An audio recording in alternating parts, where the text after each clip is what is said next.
वो संभल जाने का वक्त आया। मुसलमानों संभल जाओ, संभल जाने का वक्त आया। बहुत सोए हुए हो तुम, अब होश आने का वक्त आया। जहां से 313 चले थे तुम मुसलमानों, इन्हीं माजी के राहों पे पलट जाने का वक्त आया। जला डाली थी तुमने किश्तियां उंदलस के साहिल पर, मुसलमानों वही तारीख दोहराने का वक्त आया। नबी की आबरू बाकी रहेगी, तुम भी बाकी हो, वगरना फिर गुलामी में उलझ जाने का वक्त आया। सुनो ये रोज़े अतहर से क्या आवाज आती है, मुसलमानों मेरी हुर्मत पे कट जाने का वक्त आया। मुहतरम मुकर्रम सदर जलसा, पदग मजलिस की तशरीफ फरमा मुनाजिर इस्लाम, मुनाजिर अहनाफ, बिरादरम जनाब हजरत मौलाना मुफ्ती मोहम्मद नदीम महमूदी से हफिज़हुल्लाह व रआह, अकाबिर उलमाए किराम, ददी जलसी मुंतजिमीन, द जमीयत उलमाए इस्लाम और द जमीयत तलबा इस्लाम और द आलमी मजलिस तहफ़्फ़ुज़ ख़त्म नबूवत, डेरो ग्रानो कारकुनानो जवानानो और दे अल्लाह रब्बुल आलमीन प दीन बांदे मयनो मुसलमानानो रुणो, नन तहफ़्फ़ुज़ नामूस रिसालत, तहफ़्फ़ुज़ ख़त्म नबूवत पौनवान बांदे चिदा को माजी मुशान जलसे आम मुनाक़द शवे दे। मुंगा दखपल हबीबी पाक जनाब नबी करीम सल्लल्लाहु अलैहि वसल्लम मुबारक सरा दखपल मोहब्बत इजहार को, दखपल वफादारे इजहार को, बाकी बेवफा मुसलमानान द कुफार पगेगो के प्रातदी द दुनिया प मस्तों के मस्ती द मदीनी जानानी यर कड़े दे और द मदीनी द जानान सरा द वफादारे इजहार न कई, द बेवफाए इजहार वरसर कई। मुंगा खपल आवाज पोर तकऊ, मुंगा दे अल्लाह रब्बुल आलमीन द अज़मक गवा कऊ, मुंग दा अल्लाह दा आसमान गवा कऊ, मुंग दा कानियो बुटियो दा कायनात गवा कऊ। ए कायनातो, ए मखलूकातो, तासु गवाह से मुंग द खपल हबीबी पाक सल्लल्लाहु अलैहि वसल्लम सरा इश्क व मोहब्बत लरुन के खलतियो जमुंग पवस के नन सिर्फ रागुंडी दल्दी, नन सिर्फ पुर अमन चगपुर तकवल्दी, नन द पाकिस्तान पखावरा बांधे द खत्म नबूवत द दिफा आवाज पुर तकवल्दी, नन द नामूस रिसालत द कानून द पारा खपल ज़वाने पेश कवल्दी। जमुंग पवस के दादा मुंगा द आलमी कुफर द वसाइल मुकाबले न शुकवले, मुंग द पाकिस्तान द हुक्मरानानो देगी सर प पार्लियामेंट के खलक डेर दे, देगी प पुष्ट बांधे बेन अक़वामी कुव्वतों डेर ज़्यादा वलाड़ दी। खुदा के हर सब बावजूद मुंग द नबी अलैहिस्सलातु वस्सलाम प वफा बांधे इजहार, प वफादारे बांधे सौदा द चा सर न कऊ। जमुंगा मिसाल दहा के मरगई दे कोमी मरगई चे इब्राहिम खलीलुल्लाह अलैहिस्सलातु वस्सलाम द नमरूद प ओर के वली दो नु द दरियाब ने पखपल मखूक कियो कतरा उबर उचते कड़ले और प हवा के उदरे दला प डेर लरी फासिले के जका द नमरूद वोर डेर गरम वोर वो और जाहिरी हालत दा से वो चे इब्राहिम खलीलुल्लाह दगे और तवरताव कड़े शेव د مرغۍ دا منظر لیدلی دا لاړه او د دریاب نه یو قطره اوبه په خپلې مخوکه کې راواخیستلې او د اور د پاسه ودرېدله وی اللهم فاشهد کریمه ربا ته ګواه شه زه معمولي مرغۍ یم زما د مرغۍ په مخوکه کې چې کومه قطره اوبه راتللې زما په وس کې هم دغه وه ما ته هم پته ده چې زما په دغه یوه قطره اوبو باندې د ابراهیم خلیل الله باندې د نمرود اور نه مړ کېږي ربا زه تا ګواه کوم زه ستا دا کائنات او دا مخلوقات ګواه کوم چې زما ستا ابراهیم خلیل الله په دې اور باندې نه دی پیرزو زما په اور باندې نه سود کېږي زه پې خفه یم زه په دې یو قطره اوبو باندې د خپل زړه د خفګان اظهار کوم زه د خپل طرف نه په دې نمرودي او ابراهیمي صفونو کې د ابراهیم علیه السلام د صف انتخاب کوم مونږ او تاسو نن په دغه اجتماعاتو سره خپل رب د وړاندې د دې خبر اظهار کو الله زما په وس کې دغه ده زه دغه کولی شم چې راشم او د علماو سره او د دې پتنګانې ختم نبوت سره په لاسو کې لاس ورکم او دې ته زه ووایم چې د الله د حبیب د ناموس دپاره زما بچي قربان دي زما مور او پلار قربان دي زما مالونه قربان دي زما جیدادونه قربان دي زما ځواني پې قربان ده زما خولې پې قربان دي زما وینه پې قربانه ده زما ژوندون پې قربان دی زه د خپل حبیب پاک صلی الله علیه وسلم خفګان نشم برداشت کولی زه د حشر په میدان کې د دواړو جهانو د سردار مبارک مخې ته کوزې سترګې نشم ودرېدلی زه خړ مخ نشم ودرېدلی زه د هغه سره بې وفایي نشم کولی زه ټوله دنیا د لاس نه ورکولی شم خو زه د مدینې خړې کوڅې د لاس نه نشم ورکولی زه د ټولې دنیا سره خفګان په سر باندې اخیستلی شم خو زه د مدینې پاک د ښکلو او د هغې ښایستهو هستو سره خفګان په سر باندې نشم اخیستلی نن د امت ډېر کم خلق دی چې د دې طرف نه د خوشخبرۍ کلمات مدینې منورې ته لیږي د امت لویه طبقه بې وفایۍ کې مصروفه ده هغوی د نبي علیه السلام د ختم نبوت د غدارانو سره دوستی په سر باندې اخیستې ده نبی علیه السلام د دوستانې په ځای باندې یې د دغه ګستاخانو دوستی په سر باندې اخیستې ده الله دا نه خوښوي الله رب العالمین دا نه خوښوي قرآن کریم کې واقعه الله رب العالمین را نقل کړې ده د هغې واقعې متعلق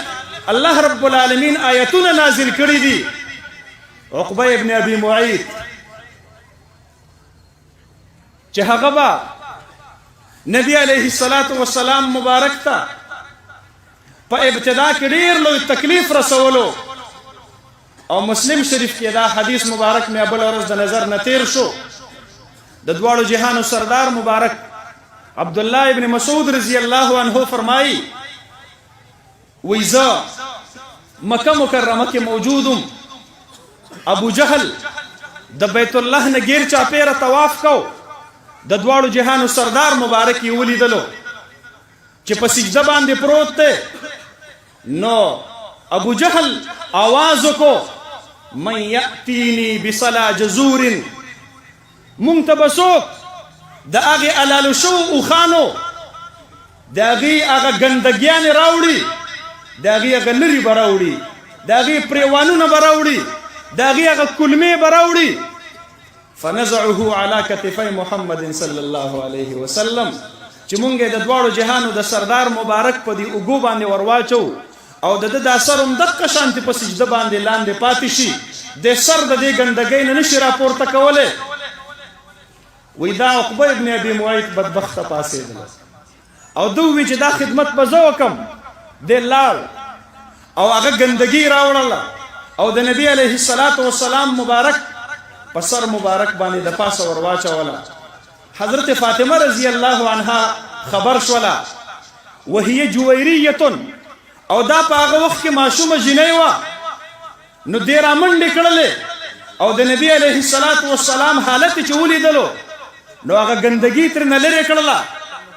او ډېر زیات د غصې اظهار یې وکړو نبي علیه السلام په هغه ځای کې ډېر زیات د خفګان اظهار وکړو دغه عقبه ابن ابي معيط څه وخت پسې دا زړه نرم شو او په زړه کې راغله چې نبی علیه الصلاة والسلام مبارک له دعوت او مېلمستیا کومه.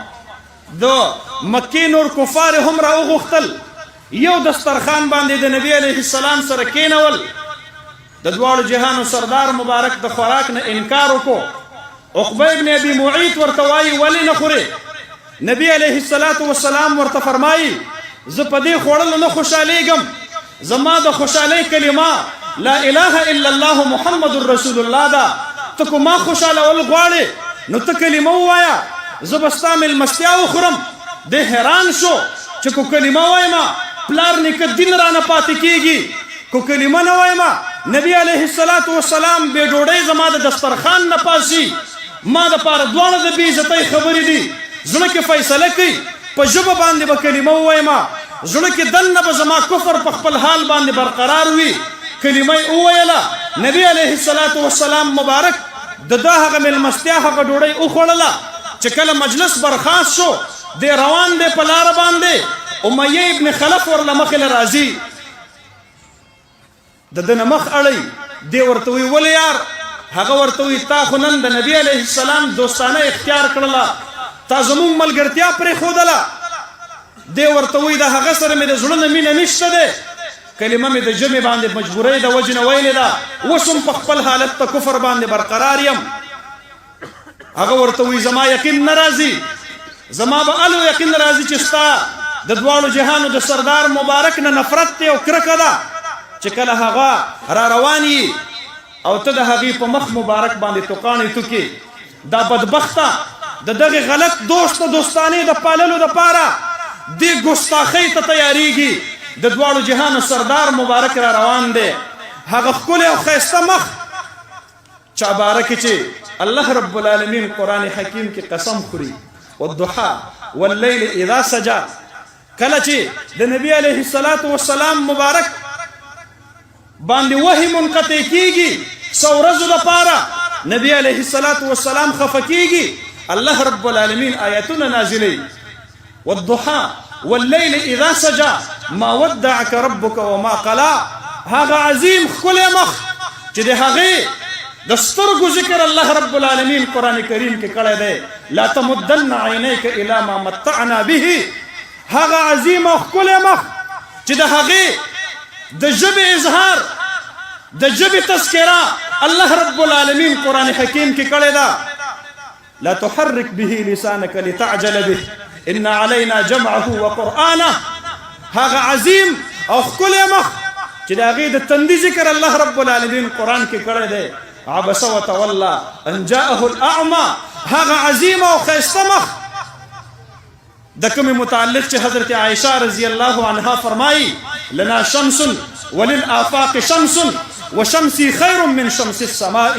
یو زمان ور دی ای مخلوقه، یو ستاسو نور دی، زمان نور دا ستاسو د نور نه ډېر زیات ښایسته دی. فإن الشمس تطلع بعد فجر. ځکه ستاسو نور سحر راوخیږي، ماښام پرېوځي، تیاره خوره شي. ستاسو نور چې په کوم وخت کې تیاره راپرېږدي رڼا ختمه کړي. فإن الشمس تطلع بعد فجر وشمسي طالع بعد العشاء. کوم وخت کې چې د دنیا نور خپل رڼا پرېږدي هغه وخت کې زما د حبیب د مخ رڼاګانې خورې شي او هغه رڼاګانې شروع کړي.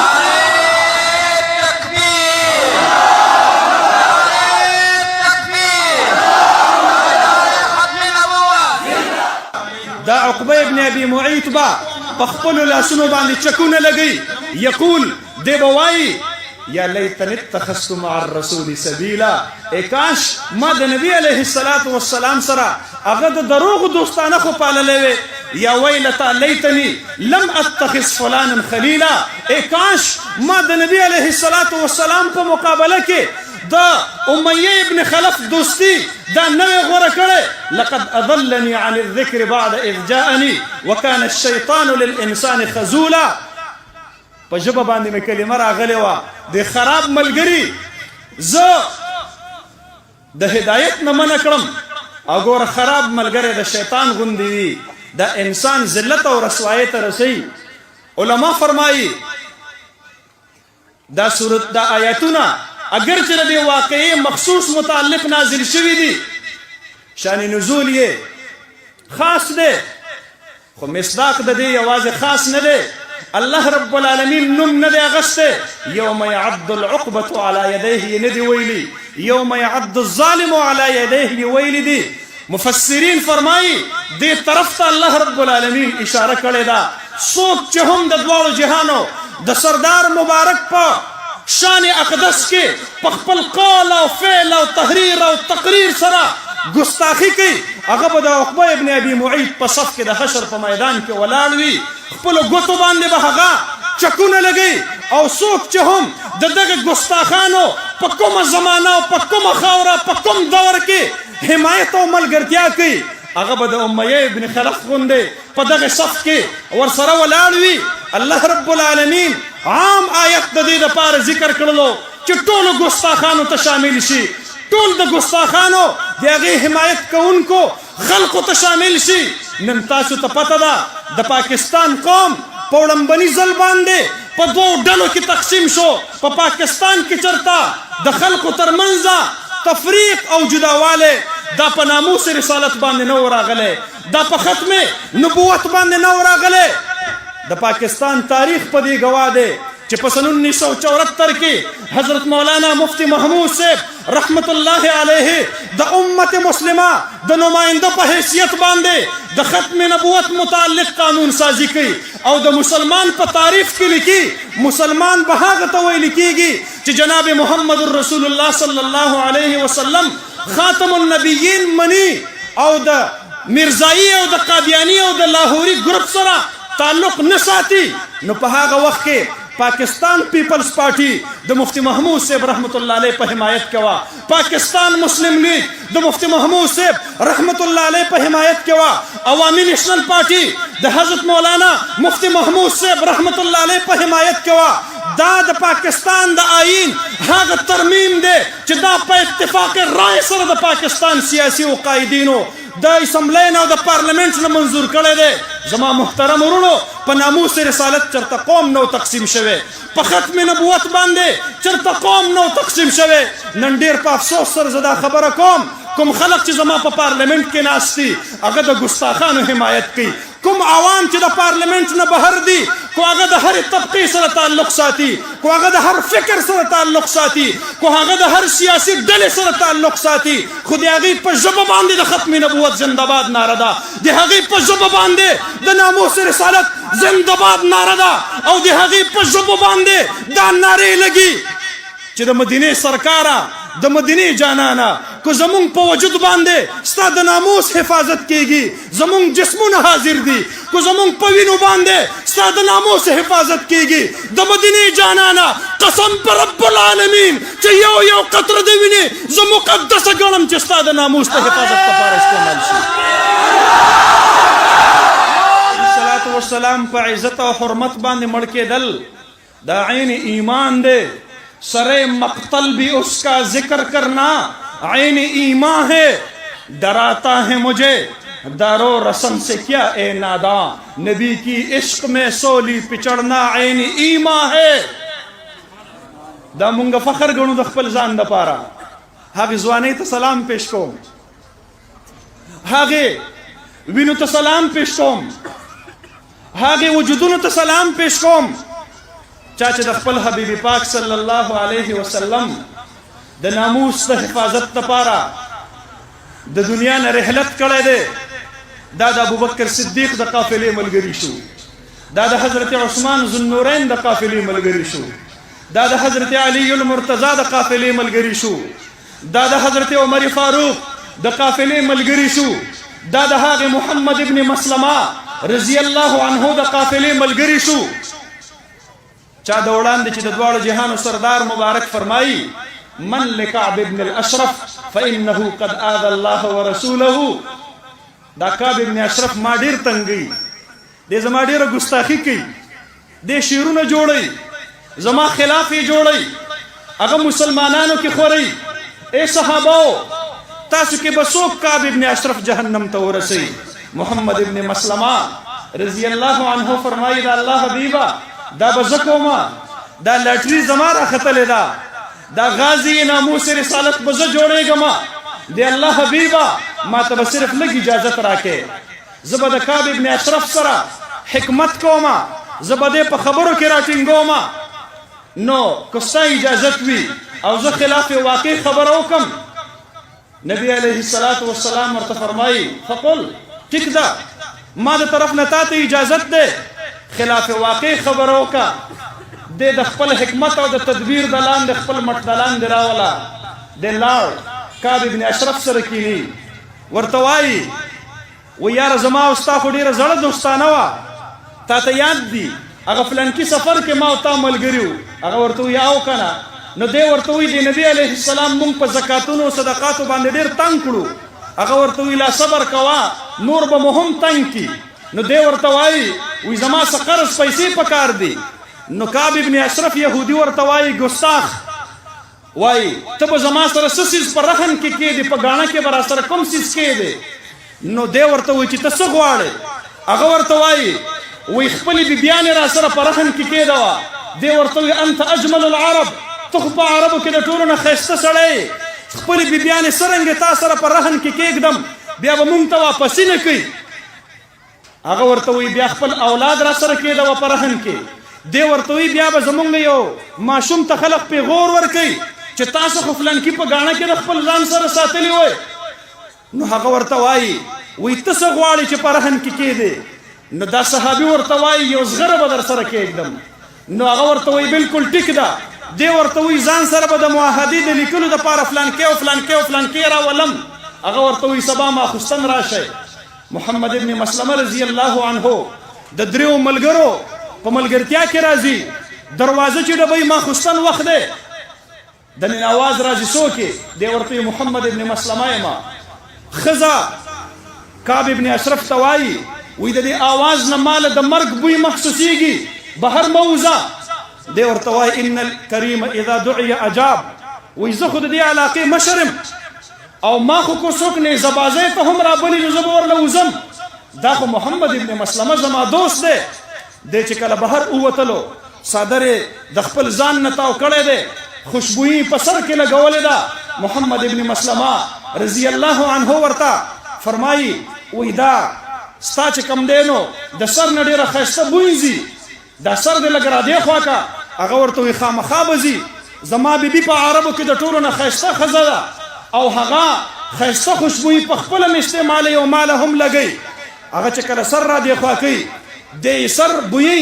لږ ساعت پس ورته بیا وایي خوښه دې نه ده چې ستا د سر دا خوشبویي بیا بوی کم هغه ورته وایي ولې نه هغه چې څنګه سر ټیټوي دی د خپلو ملګرو ته اشاره کوي دونه کوم د دې ګستاخ رسول نه سر کټ کوي او په هغه ځای باندې د ده نه سر کټ کېږي محمد ابن مسلمه رضی الله عنه راضي او جناب محمد رسول الله صلی الله علیه وسلم ته خوشخبری ورکوي د الله حبیبه ما ستا گستاخ هغه جهنم رسید کو الله اکبر هغه خلق خوش قسمته دی څوک چې د نبی علیه الصلاة والسلام د حرمت او د ناموس لپاره په میدان کې ولاړ وي هغه د محمد ابن مسلمه د قافلې ملګري دي ای رب العالمین ذاته دې مجلس کې ناست کو دا د دیني مدرسو طلبا دي کو دا زمونږ عام زمیدار رونه دي کو دا د کالجونو سټوډنټان دي کو دا د هر شعبه فکر او مکتبه فکر سره تعلق لرونکي خلق دی الله رب العالمین مونږ ستا د حبیب سره مینه لرو او مونږ د هغه ګستاخي د پاکستان په خاوره نه په دنیا کې په یوه خاوره باندې هم نه برداشت کوو داسې دا وکړو نه ده مونږ د نبي علیه الصلاة والسلام ګستاخي نه برداشت کوو او چا چې ګستاخي کړې ده او د هغې په حمایت کې نن زما چیف جسټس سے فیصله کړې ده او بیا زما وزیر اعظم سے مونږ ته دمکي راکوي وی ریاست به ستاسو خلاف په اکشن کې راشي دا ریاست ستا د پلار ریاست نه دی دا د عاشقان رسول ریاست دی دا ریاست دوه دیرش ماشومان او زنانه او ځوانان په شهادت باندې رسیږي ستا په خوله باندې د هغې د مذمت دپاره یو لفظ نشته دی زه د هغې کشمیر میندو خویندو ته وایم د پاکستان وزیر اعظم دا الیکټډ وزیر اعظم نه دی دا سلیکټډ پپټ وزیر اعظم دی دا زمونږ د جذباتو ترجماني نه کوي. ای زما د کشمیر میندو خویندو، انشاءالله ستا لوپټې به دا ځوانان در پسې رهي انشاءالله.